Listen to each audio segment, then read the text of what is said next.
that must be the developmental states that we require in order that the dignity of humanity through education is supported.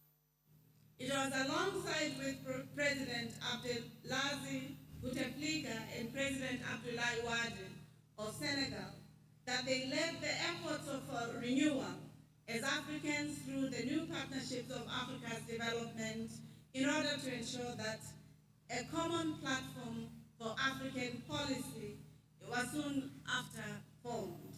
And this did not just relate to the presidents engaging on the future of Africa, but they reinstituted the Organization of African Unity to the African Union, the successor organization. Ladies and gentlemen, I premise my lecture this morning with this brief post-independence and post-apartheid history or history, if you care to. I do so in order to make a point that the struggles and the destinies of all our people are entwined, and therefore the role of education must at all times be at the center to building justice, but also to uniting communities for renewal, development, and prosperity for our continent. The very idea of university has always been organic and entwined with community, and our ways of as communities within the geopolitical context of Africa.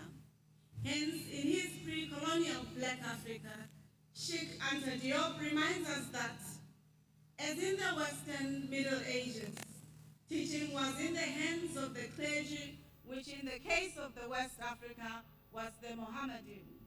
The intellectual life of the university, particularly that of Sankor in Timbuktu, was constituted of these great sages and teachers. The student body was made of all those who, regardless of age, were possessed with an insatiable thirst for knowledge. And this is what universities must at all points invite, that insatiable pursuit for wisdom and knowledge in order to contributing to the betterment of our society.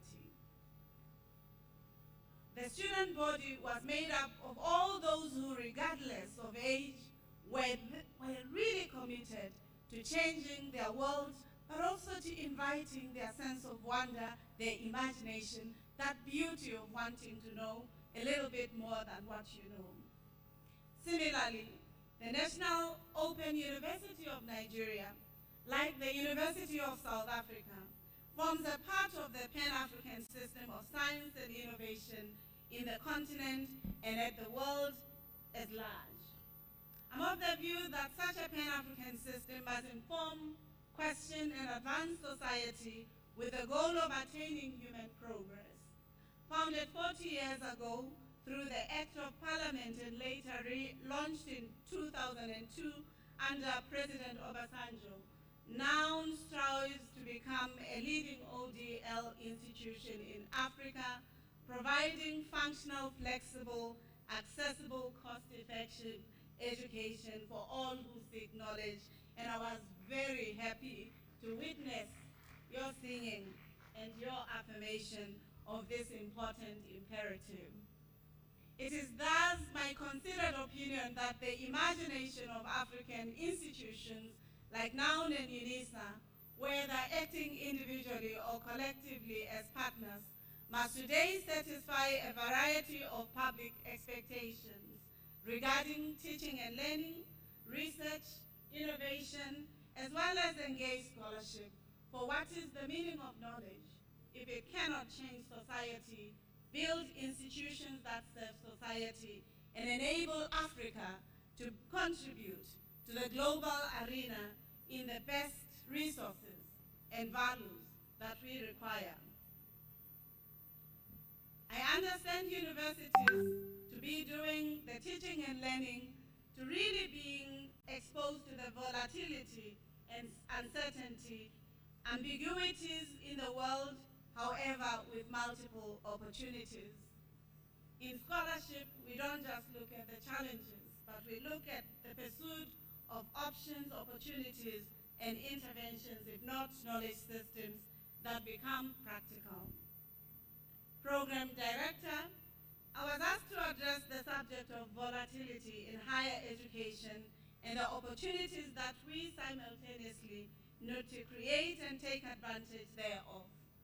Although here and there I will refer to university or higher education institution in the generic sense, I will focus especially on open distance learning universities for these other universities that NOUN and UNISA are defined as. I want to think about volatility as a form of disruption. And when I deal with seemingly the permanence of uncertainty as an area of volatility in the 21st century has long fascinated and continued to fascinate scholars, policymakers, politicians, planners, students alike.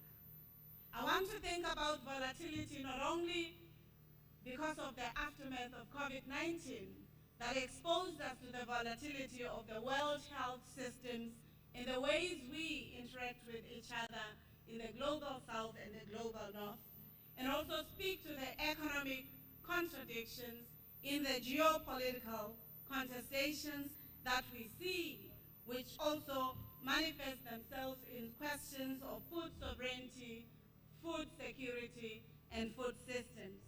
It is not just in these multiple areas, but it's also how do we utilize our resources, whether biotic, natural, or even people, within the context of the continent. These are particular points that will undergird my lecture this morning. One such author that has reflected on volatility is Clayton Christensen, who made the idea of disruptive innovation the most influential business idea of 21st century. The economists refer to him as the most influential management thinker of his time. He was also the best-selling author of 10 books, all focusing on the central notion of disruptive innovation. Of specific interest for higher education, Christensen, together with Ehring, wrote the book, The Innovative University in 2011.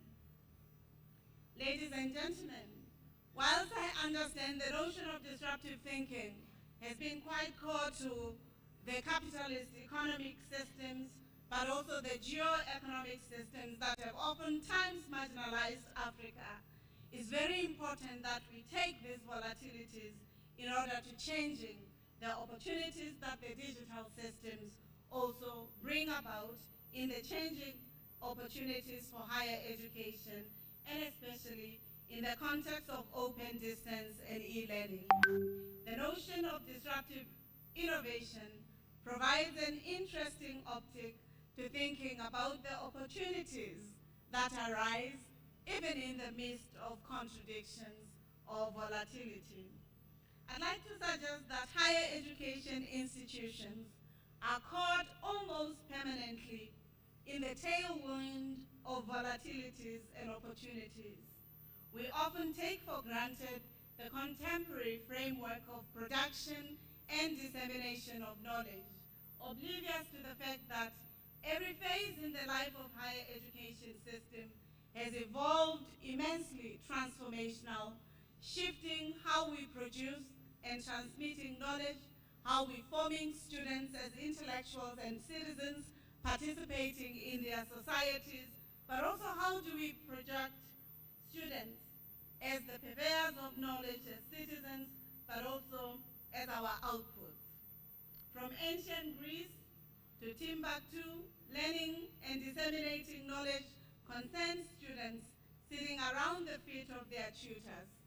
Printed books, chalk, blackboard would be as revolutionary to the Greek and the Sankore teachers as remote teaching via Zoom, Microsoft, and other platforms have become quite important for this century and for NOUN and UNISA in particular. But there are also such environments or infrastructures that are already bringing volatility to the idea of research. I'm not sure, Professor Peters, whether you have a proctoring system that enables you to determine in your assessment systems whether students have written their essays themselves or whether artificial intelligence or machine learning would have written their essays. And how do we as universities ensure that our students submit what they've written, the work of their imagination, but also their research. The challenges of ChatGPT 4.0 research is here as a volatile environment for us. Ladies and gentlemen, I'm of the view that we need to respond to volatility, disruption, contradiction, challenges in the environment in which we deliver learning, produce new knowledge, and apprehend new opportunities that would facilitate meeting the mandates of the higher education system and remain abiding issues. In the specific niche area of delivery of higher education that the University of South Africa and Open University of Nigeria face, there are distinct challenges and opportunities relative to other institutions in our respective national higher education systems. At UNISA, for example, the social mandate, justice mandate of providing access to the marginalized segment of our society has been and continues to be at the heart of the work that we do. Historically, starting as a national examination body, UNISA evolved to provide access to people who could not or cannot attend university full-time. So those of you who are working and are registered with NOUN, you can also compare with UNISA. I'm not advertising, I'm inviting. Yes. That's the nature of collaboration. In the context of South Africa of the 1970s and 80s, the context of apartheid, this would include 1,000 political prisoners, many of whom would later become prominent figures in the post-apartheid 1994 South African democratic dispensation. And to give just a few examples, President Mandela, President Mbeki, President Matamela Ramaphosa, and President Aristide have all graduated from the University of South Africa. It was precisely because of this commitment to social justice that we ensured that the modalities for delivering higher education across the periods have been a case for constant responses to volatility in the environments within which we work, taking advantage of the opportunities, especially the technological ones that have become available to us. I'm of the opinion that the nature of volatility that confronts us in higher education sectors today, broadly and in open distance education, more specifically, is shared and peculiar. As with most public universities, the challenges of education funding from national fiscus may be a significant source of volatility in our operating environments. In some instances, this challenge may be so intense that funding allocations to universities barely cover the recurrent costs. In other contexts, we may have the good fortune of an adequate funding regime, but one that requires that we actively cultivate other funding sources or earmarked funding to cover the capital and the research funding costs. In our university, we are seriously looking at third stream and fourth stream funding in order to ensuring that the university is not dependent on the funding from state, but is itself at the center of generating its own resources. And that's a project that I'm leading with a lot of commitment. For when I found UNISA, I was worried that our resources and our reserve base were not going to enable us to imagining the future that we would like. I'd like to suggest that how we respond to the funding constraints will have implications for the viability of our institutions as vibrant environment for knowledge production. In his book, Scholars at the Marketplace, Mahmoud Mamdani provided a detailed account of how the withdrawal of public funding within the context of structural adjustment led to some challenges and contradictions, even the decimation of the university systems in Central and East Africa, but we also know even in Nigeria. The path of overinflation of more commercially viable courses offerings, as well as an increase in students who had to pay their own fees, became a reality that we had not anticipated. The rest was the collapse of the research culture in the university. For many times, research professors, lecturers, and even management became wedded to consultancy activities and not to their research and innovation activities. It took a Herculean effort to reorientate the university to rebuild its culture of research. Program director, it is a fact that without an active research culture, a university is no more than a secondary school, and therefore research must be at the center of the work that we do. As we respond to the constraint of funding, thank you, I'm of the view that investment in our staff and research facilities, laboratories are quite important, whether these are virtual or physical, for they enable Africa to ensuring that its knowledge commitments and knowledge outputs are quite important, and it enables us not to be dependent, not to go with a begging bow to Euro, America, or Latin American universities, but to ensuring that our research, innovation, and knowledge systems contribute to the larger global knowledge systems and allow our dignity as African scholars and research to speaking with dignity and knowing that our knowledge systems are also improving the lot in the global arena.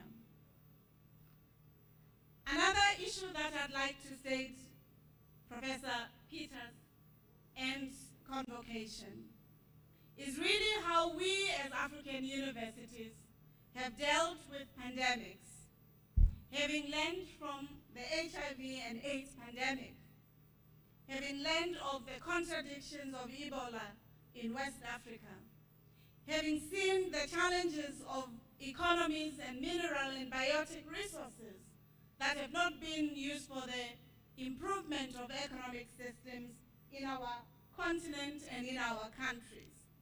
What then is the value of researchers and professors if we cannot change the policy systems of our countries, and if we cannot invest or inform transnational companies within our societies? What is the value, the chairperson of IFF, if universities are not central to helping you to understanding the resources that leave Nigeria and empower Europe instead of empowering Nigerians? These are policy issues that are central for us as African scholars, that we must be at the center of advisory, of research, of policy influence, and of ensuring that our countries are not dependent on consultants that fly in and advise when they don't know what is palm oil or what is cocoa that is produced within Nigeria, and yet advise us on how it should be distributed in the world. Before COVID-19, most of us thought about disruption as sort of taking place in other contexts, not in our own, affecting other people's lives and not our lives. Then COVID-19 happened, and all of us were confronted with not only uncertainty and fear, but also contemplating what life would be like after COVID-19. If there was to be an after, some of us were worried that we may not even live longer because we are victims of COVID-19. During the pandemic and the immediate time after COVID passed, newspapers and articles were full of how COVID allows us to reimagining our lives, our institutions, and our futures. Authors such as Zizek and others would live to reflect on how all of us are in the same boat during the time of COVID, that we all suffered, how all of us faced uncertainty and had the time to reevaluate our priorities. We're very well aware that the 200 affluent people took to the sea in their boats and yachts, but you and me were having to wrestle with this pandemic. How do we ensure that it's meaningful intervention from us? I suggest that we need to remind ourselves, though, that critical scholars were quick to respond to COVID and its impact by arguing that we may all have been in the same storm, but we were definitely not in the same boat, as I have just given you an example. Hence, research on how COVID affected higher education, its staff, its students, provide ample evidence that some of us were impacted more than others. The following example can serve as a case in point: the opportunities that virtual technology offered as a response to the pandemic raised new and urgent manner the fissures in the socio-economic profiles of our students. At my own university, we had to determine giving our students data so that they could submit their assignments and participate in the academic process, precisely understanding the digital divide, which is enhanced by the economic contradictions in our society. We also realized that unless we as a university were at the center of making sure that our students had access to tablets or laptops or phablets, then the quality of our education would have been challenged. And it's not an easy process, colleagues. It's an expensive process, and some complained whether we were in any university, but I can vouch to the quality of participation that this would have enhanced for our students, but also our academics. Hence, often the impact of COVID-19 on our lives is linked to our employment and the lack thereof. Our agenda with research showing that female academics were more affected than their male counterparts. The pandemic also revealed the historic mostly forgotten fault lines. And as silence settled down upon bustling cities and communities, we all came to a standstill. We were forced to hear the tectonic layers pushing and shoving against one another, tectonic layers of intergenerational inequalities, unheard and ignored for too long. In a piece by Arundhati Roy, the Indian activist and academic, she reflected on the unfolding tragedy, and she says, "The wreckage of a train that has been careening down the track for years became evident. As cities closed and lockdowns were announced, and the wealthy and the middle classes enclosed themselves in gated colonies, the poor, the destitute, the migrants, and those who were excluded and ignored for so long spilled over our television screens and the news bulletins like the unwanted accrual, became the discourses that we were confronted with." And what is the place of universities in trying to address this? What do we do with these volatilities that affect human beings and not just our geopolitics and economic issues? This is what I'm trying to address.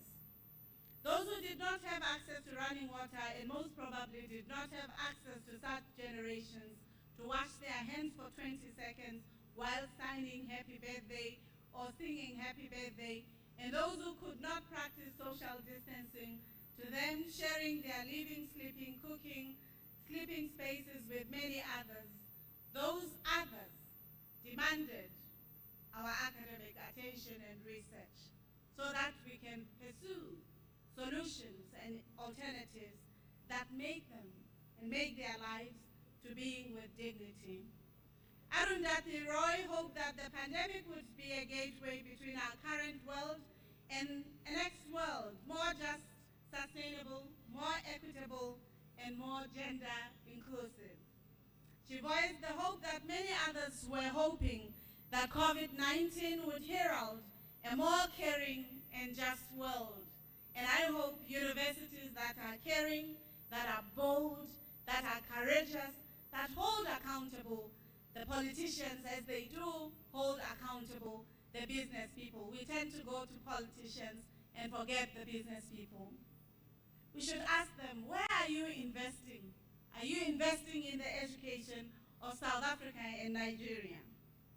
More than a year has passed since the last COVID restrictions were lifted in many contexts as to how much has changed our communities. Our universities and countries will still pursue this.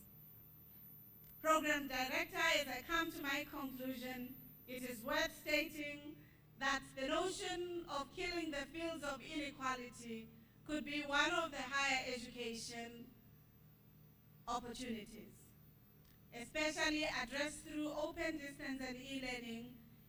We have to own up to our active participation in ignoring and even perpetuating the various mechanisms of inequality. And to do so, we must think about distanciation from communities and individuals and look through engaged scholarship as a way of mitigating the knowledge barrier between universities and the communities that we serve. The second point that I'd like to appeal to Professor Peters and Convocation is how we mediate exclusions. I suggest that it will be urgent that for us as universities, not only within our institutions but also in our countries, to really be at the center of the formulation of research and policy interventions that attend to questions of exclusions, whether they're access to educational opportunities, or epistemicide and epistemological exclusions. And a lot of us in the continent of Africa, we exclude African knowledge systems and African civilizations, African languages. Even these are the cradles from which we emerge. And it is about time we look at what we do with African languages as languages of research innovation and of mediating the exclusions. How do we actively and inadvertently contribute to our communities and societies in undoing the hierarchies through ontological and epistemological subordination and subordination? These are important questions that I deem will be important for us as collectives of African scholars to attend into. How do we address the exploitation of access to research findings behind paywall, staff, students, and contract work, which are quite important? Why should we, as African scholars, be doing base research so that it's taken by universities in the global north and is presented as own research? These are the political questions that as universities we must ask. Why shouldn't our research be at the center and be as comparable as the best from the East as it would be from the West? I suggest overcoming the volatilities will require the courage to being African and African with dignity even as we meet. Why would we have all our presidents go to Asia to meet Xi Jinping or any other president, all of them, of the whole continent, leaving all of us larger than the countries they are visiting? This is engagement points for us as Africans, even as we are afraid, even as our voices are shaking. We must reclaim the dignity of Africans and ensure that we do not become pawns in the geopolitics and geodynamics. Whatever the opportunities we can think of, central to our consideration should be a commitment to realizing the humanitarian ideal of open distance and e-learning, to providing access to affordable quality higher education with a reasonable chance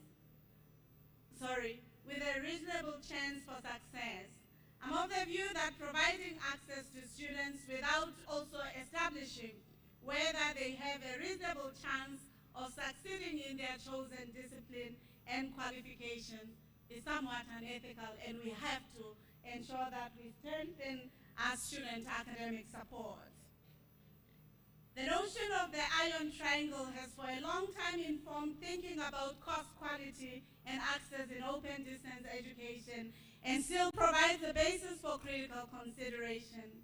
The basic premise of the iron triangle is the fact that three vectors, cost, quality, and access, are entwined and mutually constitutive. I want to also add the fourth vector that is often left out, which is success. We have witnessed as university how we create access, but our students are permanent residents in our universities without moving into the next years of learning. Let's do our best to ensure that the quality support is available. Program Director, though it is tempting to think technological advances as preparing us for volatile periods, we should constantly remember that it is not technology, but our staff and their passion, their commitment, their skills, their expertise that allow higher education and open distance learning to survive all volatility, including COVID-19 pandemic. We must appreciate, recognize, value our human resources capital, the researchers, the lecturers, and the professional staff, if we want to ensure that the volatilities are overcome. In the context of open distance and e-learning, we've allowed ourselves to discover the power of collaboration not only between institutions and local communities or international communities, but also between institutions, and to be context-specific to our volatilities. And this is quite important because we've created humanizing environments for our students. As I conclude, Professor Peters, there's a big question that you and I have to answer to the Association of Open Distance Education Institutions in the continent. The question is, why are we dependent on technological platforms that we don't own? Why are African universities, especially NOUN and UNISA, dependent on Zoom, Microsoft, WhatsApp, and not our own technological inventions? What happens to the data that is taken by these mega institutions about us, how we live, how we study, how we do business with each other? Are we happy to be consumers of technologies instead of being inventors of technologies and owning our own future? This is the question on overcoming our volatility. In conclusion, Program Director, as I conclude, I should also highlight the kind of volatility and opportunities that these technology ushers. I'm of the view that technology offers new ways to meet our teaching and learning and facilitate research and distance, but I must request us as universities to really ensuring that we reinvent our own technological systems for our future sustainability. I'm aware in most recent cases of disruptions, the introduction of ChatGPT, a generative artificial intelligence facility which is capable of producing human-like responses to queries, is becoming a challenge for our universities. How do we then ensure that we invest in machine learning and AI in order that our universities are not eroded or decimated only because of these IA materials? We have learned that proctoring systems like Turnitin, Authenticate, and others are not even able to determine whether the essays our students are submitting are written by AI. That's your problem, it's also my problem.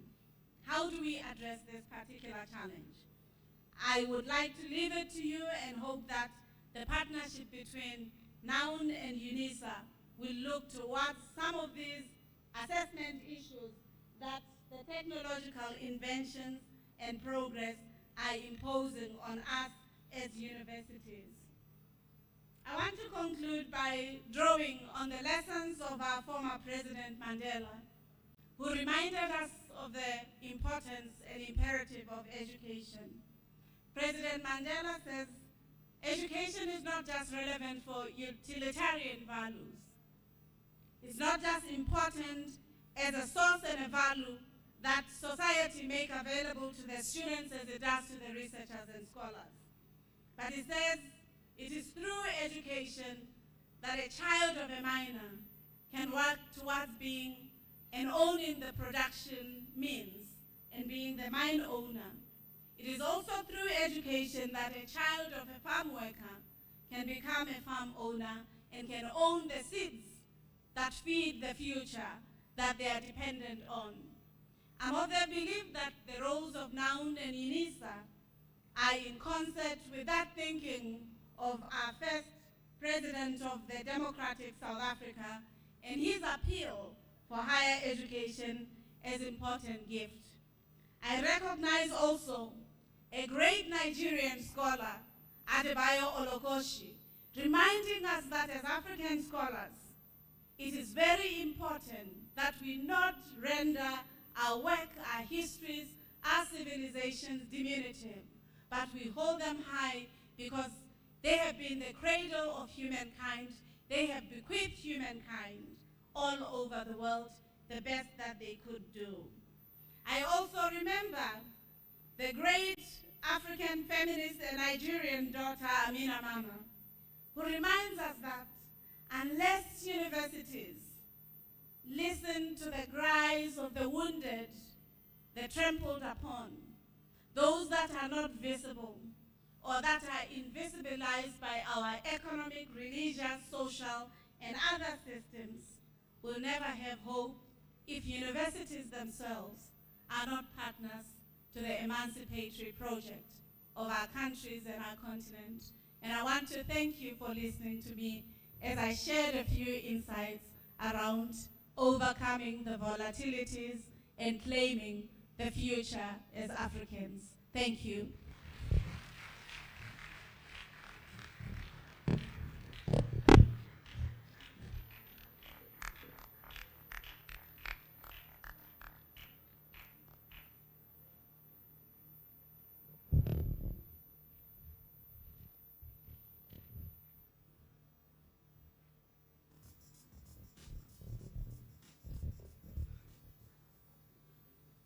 Please have your seat.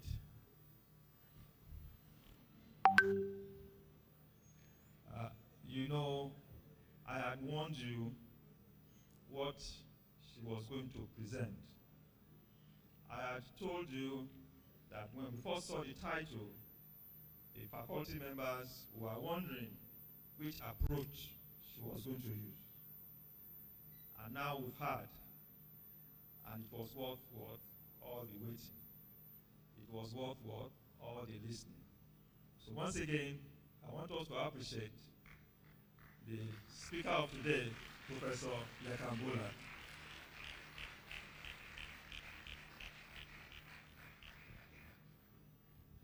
We are extremely, extremely grateful that she could give us our time and her knowledge and our effort to be with us today. I'm going to call on the chairman of the Ceremonial Committee, Professor Uduma Uduma, who is the Deputy Vice Chancellor Academic, to just have some musings about what he has just heard. Professor Uduma, please.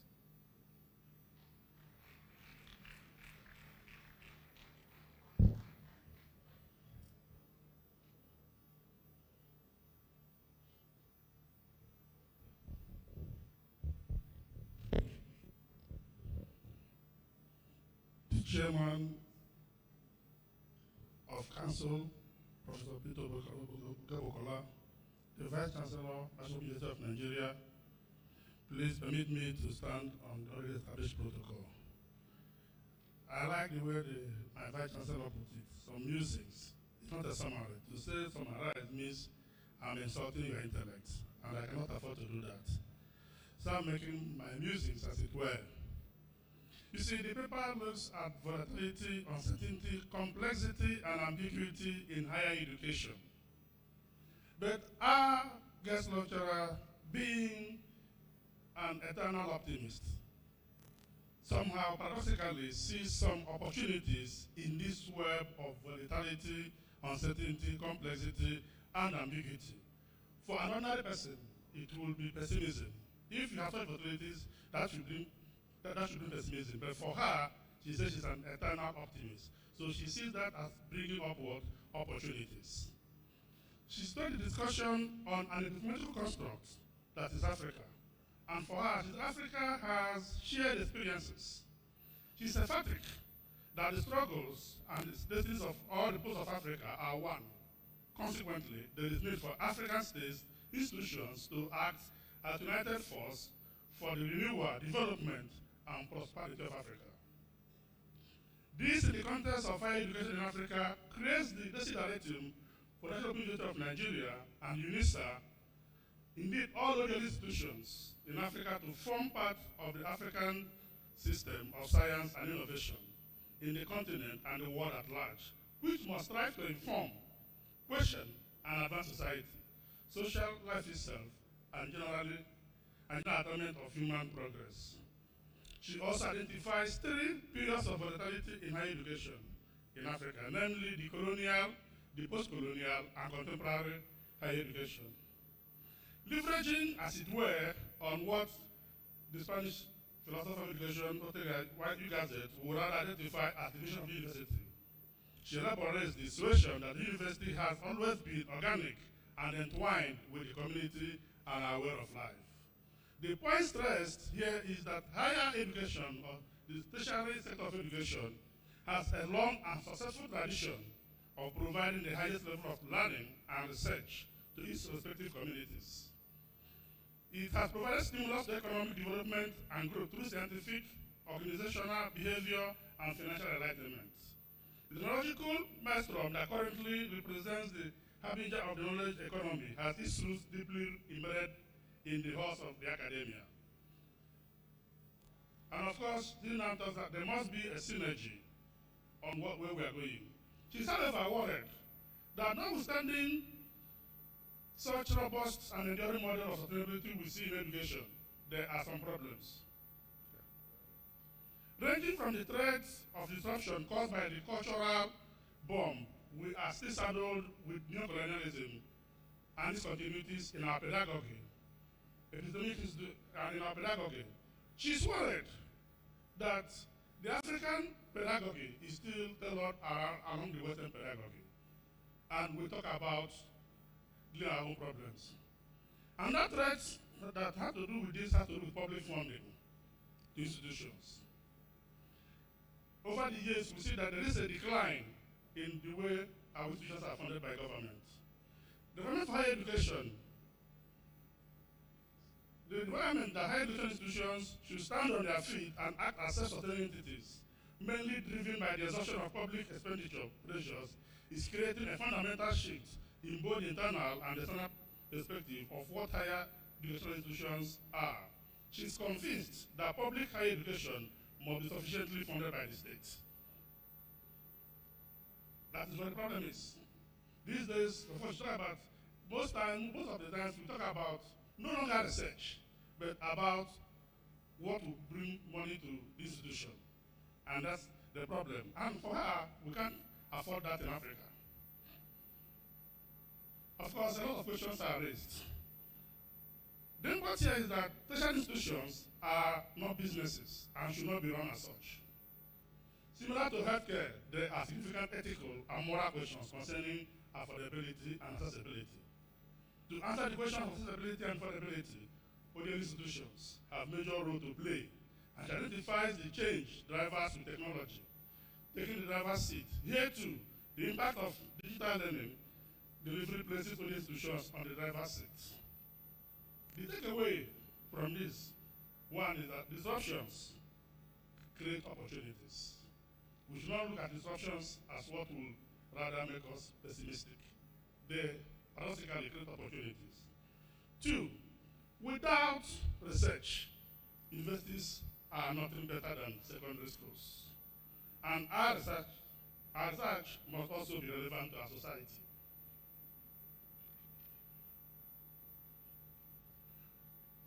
Of course, I've said it before, the volatilities provide opportunities to make the education more accessible and inclusive.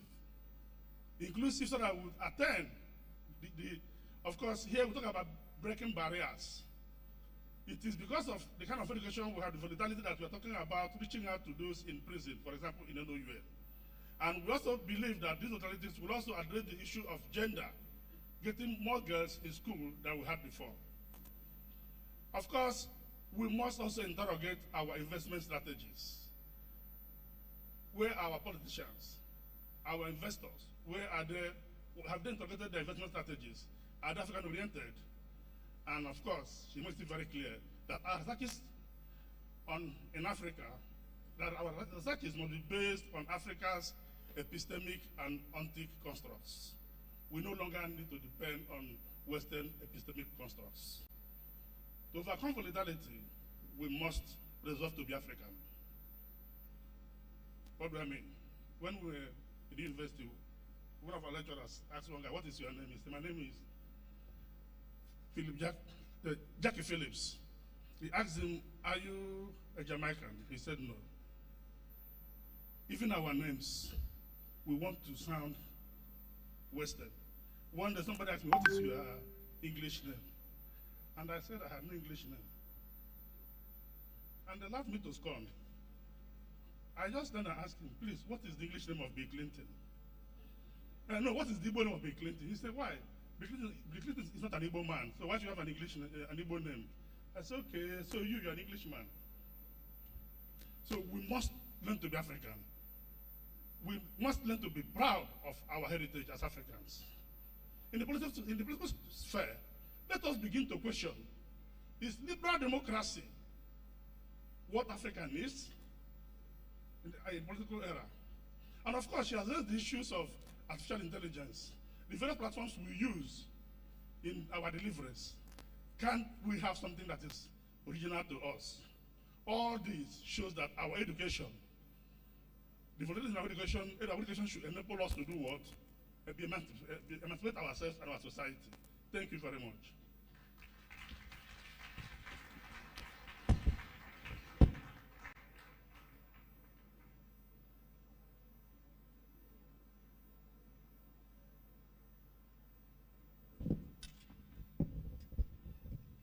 Once again, I greet you. We are getting to the end of the proceedings today. We have to do one small thing to show appreciation to this woman, this erudite professor, who has given us food for thought.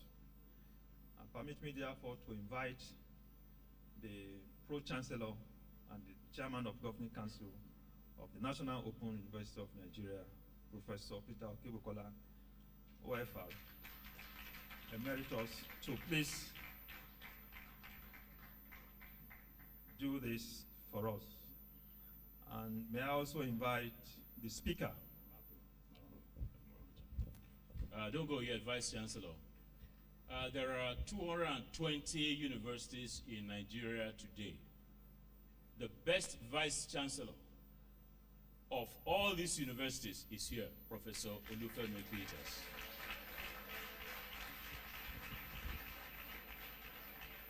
By the time Council was appointing him, we knew we were appointing somebody who is going to steer this great university in a novel trajectory. And then we are seeing such wonderful landmarks, milestones. He has been building on the gains made by Olujegede, Tenebe, Abdallah Adamu, and here he is, towering above and moving on quite well. The chairman of this occasion, Professor Olufemi Peters, on behalf of Council, would like to thank you for all the wonderful things you are doing in this university. By the time you are through with university, after your tenure, or the university is through with you, National Open University will be easily, as of today, some few months back, sometime in middle of December 2022, we had 30,208 universities in the world.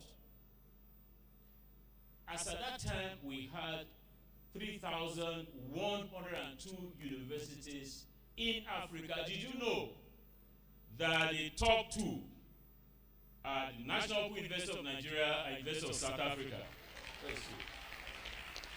So here we are today with the chief health person of the two universities, and we've been asked, I use the pronoun we, and you'll see that in a moment, to present this token in appreciation of the erudition of the lecture that I heard.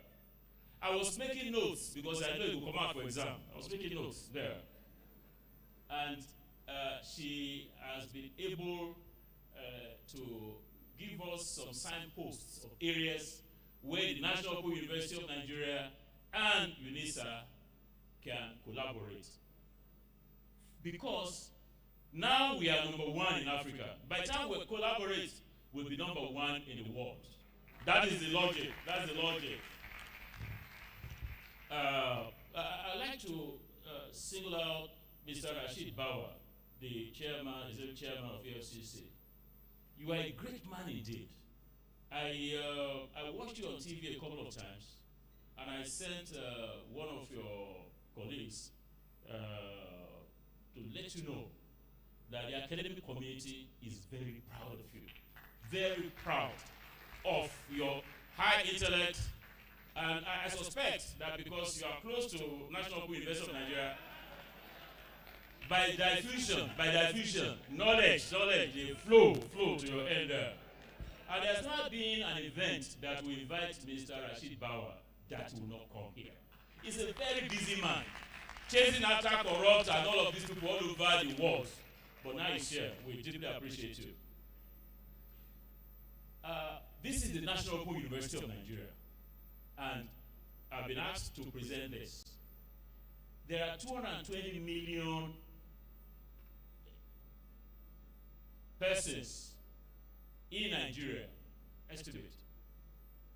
And I mentioned to our convocation lecturer that the Council of the National Open University of Nigeria has national representation.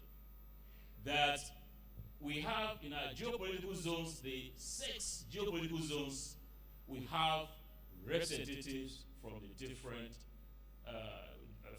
geopolitical zones. So it's my honor and pleasure to invite the representatives of the geopolitical zones in council that are here to please join me. Let me tell you the symbolism of it. When they join me in presenting this to you, it will be 220 million Nigerians presenting this thing to you. So my pleasure to invite AU Mustafa, SAN, to please come here. The world knows AU Mustafa, SAN, because about a few weeks ago, he was lead counsel for bailing us out of this currency exchange thing. He went to the Supreme Court and he secured the blessing of the Supreme Court that we should be spending our own currency. If you see my pocket has some own currency inside. I'd like to invite Hajia Amina Yusuf, representing the Northwest. Hajia Amina Yusuf is the most experienced registrar in the Nigerian university system. MON, she has been registrar. If you sigma, that sum up all the years she has been actively as registrar of public universities. They are nearly up to 100 years of this thing. And the last but not the least is the Minister of Education, represented by Mrs. Vivian Watagiri. So together, and with my boss here, this is Peters. It's plural, it's double me and Peter. We go right Peter, so it's double.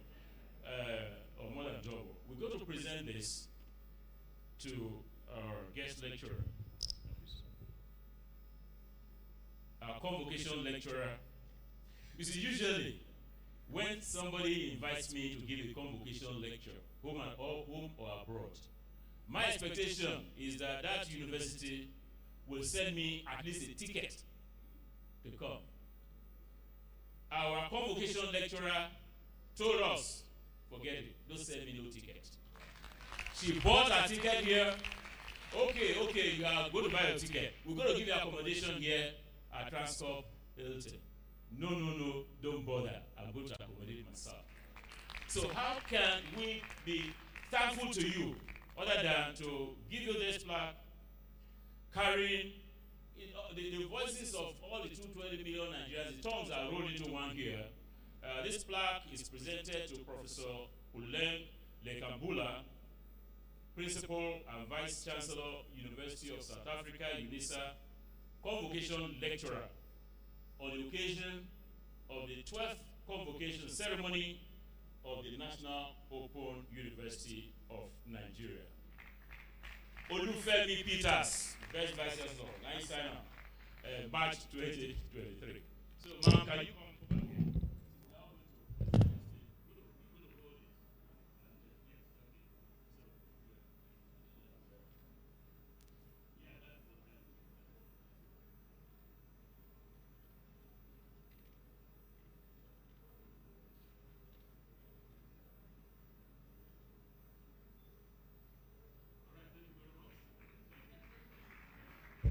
Thank you, Vice Chancellor.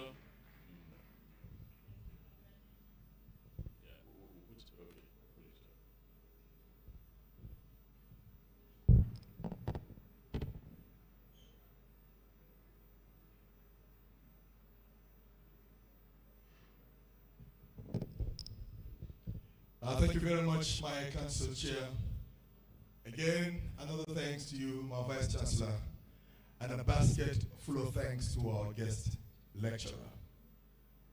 Distinguished invited guests, ladies and gentlemen, before I invite the Deputy Vice Chancellor in charge of Academics, Professor Orji Uduma Orji, to close with a vote of thanks, let me very expressly bring to our notice that we are privileged in this gathering to have the Vice Chancellor of the Ibrahim Badamasi Babangida University, Lapai, Niger State, Professor A.K. Adam with us here. You're most welcome. Very expressly, let me also bring to our notice, we have Professor Emeka Ene, representing the Vice Chancellor of Base University here in Abuja. You're most welcome. Mr. Chair, sir, let me bring this special announcement to your ears and other distinguished members seated here. That ordinary president of Brekete family, Ahmed Issa, has offered pro bono, and as we speak, is covering this 12th convocation lecture in all of his channels. The Human Rights Radio, the Brekete Family and TV, and all the social media channels. Is doing that free of charge. But sir, like Oliver Twist, permit me to ask the ordinary president that please we require his services in tomorrow's convocation ceremony. We look forward to that. Thank you very much, ordinary president. Distinguished ladies and gentlemen, may I at this moment invite the Deputy Vice Chancellor in charge? Oh, my Vice Chancellor will do that. The vote of thanks. Thank you very much. I can see that we're on our move. I want to thank Mr. Ordinary President for the gesture, and also Mr. Ali Baba, who came all the way from Lagos for this. We want to thank the visiting Vice Chancellors that have greeted this event. We have another event tomorrow, which is the main convocation lecture, convocation ceremony. We'll be very glad if you're present. Now, you will see that the color that our own graduation generates is unmatched anywhere in West Africa by the time you come tomorrow. And you will see the whole of this place filled up. And it's only one of the many centers that we're having our convocation ceremonies. Ladies and gentlemen, it is my honor to now declare this event closed. Thank you very much.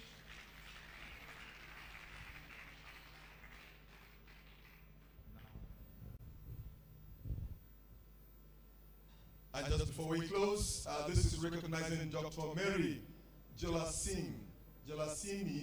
She's representing the VC of Philomat University here in Kuje.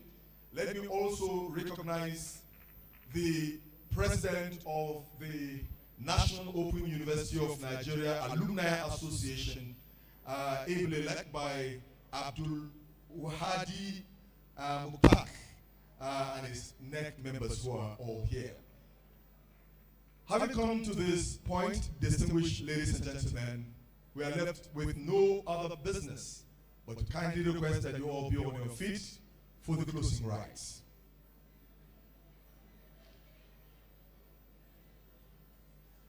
We are closing with the annual anthem to be followed by the national anthem.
The national anthem.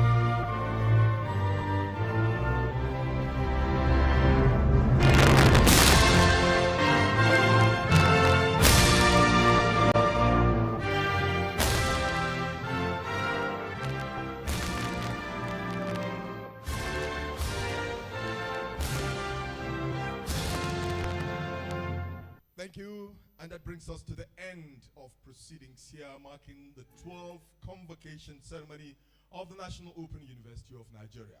While I request we remain standing for the Vice Chancellor procession to take its leave in reverse order, this is to bring to our notice that the Convocation ceremony tomorrow takes place in this arena by 10 o'clock in the morning. But before then, there will be a special dinner in honor of our Convocation lecturer later tonight. We hope to see you in all of these activities.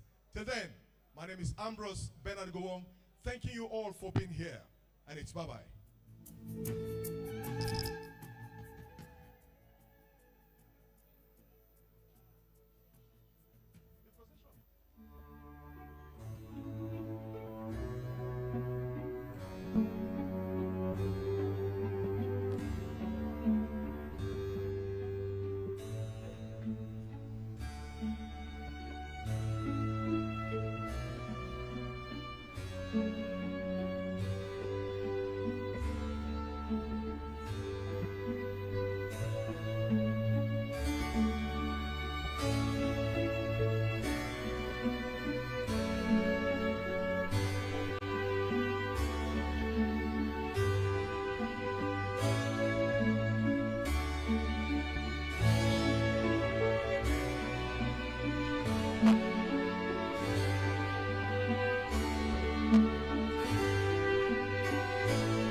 I'm greatly honored to have been invited to deliver the first convocation lecture of the university. I also note with great satisfaction the fact that the Chancellor and Vice Chancellor of the university and my humble self are lawyers. At last we are accepting the fact that lawyers make the best administrators. With all due apologies to my distinguished auntie, Chief Mrs. Nike Akonde, who of course is a very distinguished accountant. When a few months ago I received the request from the Chancellor of this university, Chief Kola Daisy, to give this convocation lecture, it was clear to me that it was an order and not a request. Where I come from, when your father makes a request, that is an order. Chief Kola Daisy is a man for whom I and many others in my generation have always had tremendous respect and admiration. And in many ways, the Kola Daisy University is a unique place of learning and inquiry because of its foundations. The founder and visionary of this university, Chief Kola Daisy, represents in Nigeria and around the world a unique Nigerian brand, a man whose professional career as a lawyer, pioneer executive of several chambers of commerce, and co-founder of the British Nigeria Chamber of Commerce, and later a businessman, tells a story of how the pursuit of success must not just be for self and family, but for the good of others and society. Every step of the way, especially through the Kola Daisy Foundation, he has designed ways of putting his resources to the use of his community and those who need help. This university is a culmination of that life of sacrifice, an institution that will offer world-class university education, not as a commercial venture, but as a service. Sir, it is a high form of enlightenment to recognize in one's lifetime that what endures after we are gone is how much of ourselves, our ideas and resources benefit the coming generations when we are gone. And congratulations, sir, on your preferment to the very distinguished position of Chancellor of the university. I must also commend the academic and administrative staff of the university for keeping faith with the vision and mission of this university. Indeed, you have the enormous duty of nurturing the men and women who will shape the destiny of the largest number of black people gathered anywhere in the world and Africa's largest economy. Well done so far. And to the parents, friends, and family of the graduates, what a joyful and proud moment. Congratulations. And of course, to the reason why we are gathered today, the pioneers, the freshest graduates of Kola Daisy University. Many congratulations. I hope you will host me today to lunch at the Ella Fries restaurant, or Femi's Cafe, as it's called, when we leave here. As you sit here today, glad that at last you have a degree, I'm proud of your achievements. You are probably anxious about the future. After youth service, you will wonder whether you will find a job, whether even if you find a job, you'll be paid enough to rent a decent accommodation, perhaps get married and bring up children, or travel on holidays, or perhaps take postgraduate degree. Your parents also may worry about how long they may need to support you while you are searching for a job. In short, what does the future hold, and how should you approach it? I'll mention a few important facts because this lecture, of course, is dedicated to you. I'll mention a few important facts that I would like you to remember, merely as a guide in the coming years. The first is that you must believe that you have all that it takes to succeed, and indeed you will succeed. Do not accept or believe the story that you will not succeed, or that the years gone by are better than yours. In fact, always be suspicious of those who are always talking about the good old days. They probably have a bad memory. Every generation has its bright spots and its troubles. The second is that you are graduating at the most advanced moment in human history. The smartphones that you have in your hand today has 100 times more computing power than the computer in the Apollo spacecraft that took men to the moon in July of 1969. I have in this device, which I'm holding here, my iPad, and the device and your smartphones, if you have them here, 1,000 times the space and memory for 1,000 times more books and material than all the law books that were in the Elias Library at the University of Lagos, where